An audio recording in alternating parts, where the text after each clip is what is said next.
할렐루야, 반갑습니다. 오늘도 하루를 말씀으로 시작하는 거룩한 날이 되었으면 좋겠습니다. 오늘 말씀은 시편 66편 22절 20절 말씀입니다. 하나님을 찬송하리로다. 그가 내 기도를 물리치지 아니하시고 그의 인자하심을 내게서 거두지 아니하셨도다. 아멘.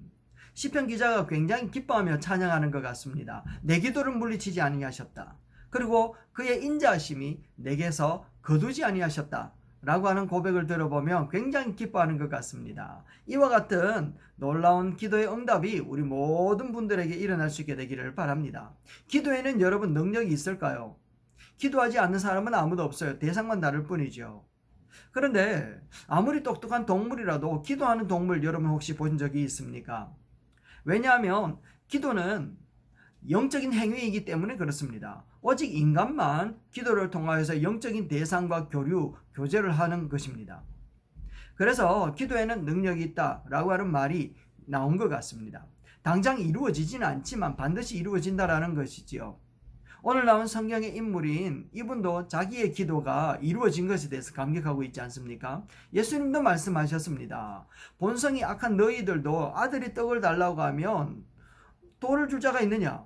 고기를 달라고 하면 뱀을 줄 자가 있느냐? 하물며 사랑의 하나님인데 너희들에게 돌을 주겠느냐? 뱀을 던지겠느냐? 기도하는 자에게 성령을 주지 않겠느냐? 라고 말씀하십니다. 기도에는 능력이 있다라는 것이지요. 기도의 능력을 여러분 믿으십니까? 16세기 영국 윌리엄 틴테일이라고 하는 이분은요, 성경을 번역해서 보급한다는 제목으로 헨리 8세한테 화형의 언도를 받았습니다. 종교의 계급을 어지럽힌다라는 제목이었죠. 당시 귀족들은 성경은 성직자들만 읽는 것으로 되어 있었습니다. 일개 성도들이 성경을 읽는다는 것은 잘못되었다라는 것이죠. 윌리엄은 화형대에 오르면서 유언 섞인 기도를 하나님 앞에 아뢰입니다. 주님, 왕의 눈을 열어주소서 라고 하면서 유언을 남기며 기도했던 것이죠.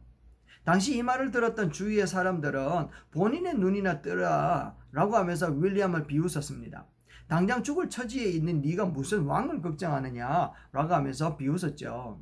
그런데 정말 놀라운 사건이 벌어졌는데 헨리 8세가 영국 전역에 번역된 성경이 보급되도록 명령을 내렸다라는 겁니다.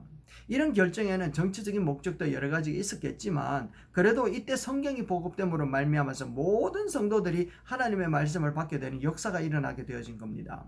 위대한 결실은 최선을 다한 한 사람의 기도를 통해서 열매가 맺어진다 라고 하는 게 만고불변의 진리인 것 같습니다. 하나님께서는 최선의 때에 최선의 결과를 맺도록 오늘도 역사하시고 우리의 기도를 기억하시고 계신다라는 것이죠. 하나님은 우리의 기도를 물리치실까요? 그렇지 않다라는 겁니다. 그렇다면 오늘 우리들이 해야 할 일들은 기도하는 것, 그걸 쉬면 안 되겠죠. 그렇다면 기도하셨습니까? 노력과 인내로 두려움 없이 하나님의 때를 기다리는 것이 우리에게 필요합니다. 포기하지 않는다라는 것이죠. 넘어질 수는 있습니다. 그러나 포기할 수는 없다라는 겁니다. 반드시 우리의 기도를 기억하시고 인자하심을 거두지 않는 하나님께서 놀라운 결과로 우리에게 찾아오시고 아름다운 모습으로 우리에게 열매 맺도록 역사하실 줄 믿습니다. 기도함으로 반드시 이루어내는 우리 여러분들이 되기를 주님의 이름으로 축원합니다.